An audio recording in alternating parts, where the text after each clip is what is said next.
E for One, Entertainment for One podcast. Blockbusting, like making love, I'll never stop thrusting. Thank you for watching. Enjoy this vid and make sure you like the video as well.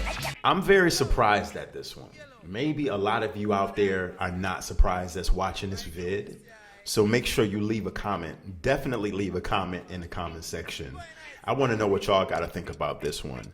The man of murdering Alpo, infamous drug kingpin Alpo, has been free. He's been let go. He's been acquitted of murder charges. Shaquem Parker, who's 30 years old, was acquitted in New York City of the 2021 murder of former Lewiston resident Alpo Martinez. And if you're wondering what does Lewiston mean, Alpo was living in Lewiston, Maine under a witness protection program before he was going back and forth to New York, to Harlem.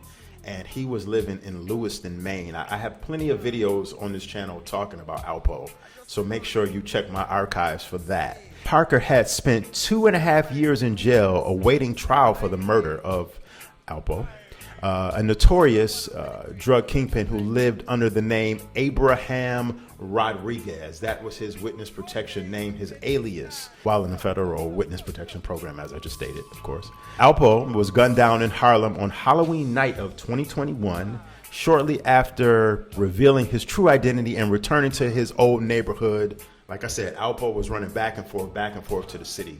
Whenever he was in New York, in the city, he was doing it up big. When he was there, you knew Alpo was back on the streets. He wasn't hiding, y'all.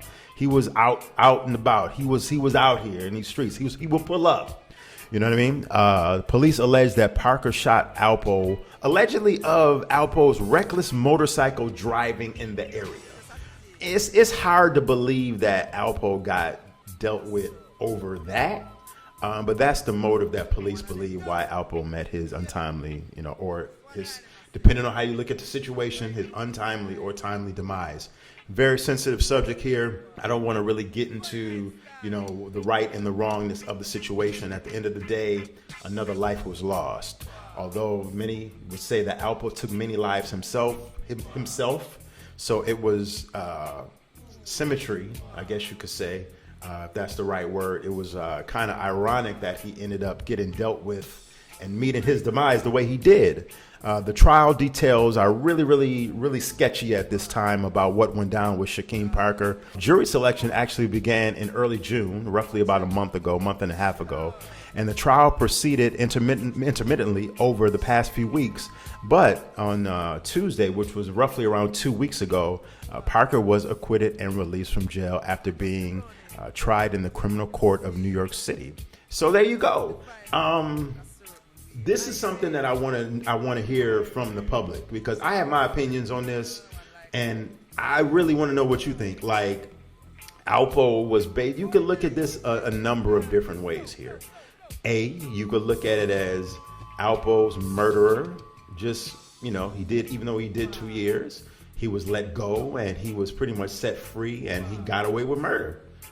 B, you could look at it as the streets handled business from a known killer, drug dealer, and someone who was a savage back in the late 80s, early 90s.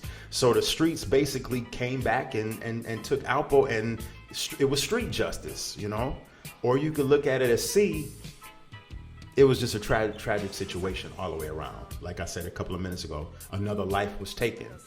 Just because Alpo did his dirt in the past, does that necessarily mean that his sins of the present should be held for the things that he did in his past? Was he a changed man? Was he still out here doing his thing on the low? I mean, there's conflicting stories about that as well. I don't know, but I'm gonna lean on y'all in the comment section. Thank you for watching the E for One podcast. Make sure you subscribe once again. Of course, you better subscribe to this channel. I would love for you to subscribe. Until next time, I will check y'all later. Peace.